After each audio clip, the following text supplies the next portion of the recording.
welcome back. I had a thought today. Fair. Fair doesn't exist. Fair isn't real. If you look outside of anything that isn't human construct, nature, all of that, and take a look at it, fair doesn't exist. Balance exists, but not fair.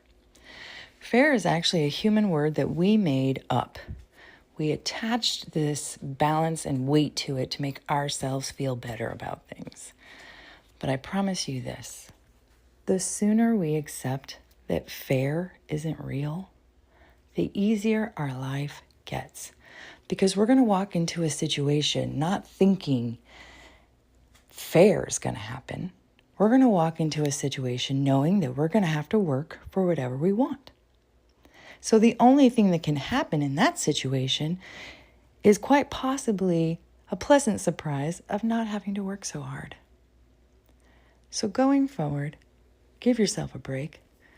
Let go of the idea that fair is real and that it will happen to you. And walk into every situation knowing that you're going to have to work for whatever outcome you want. Period. I guess there's my wisdom for the day. Thanks for watching.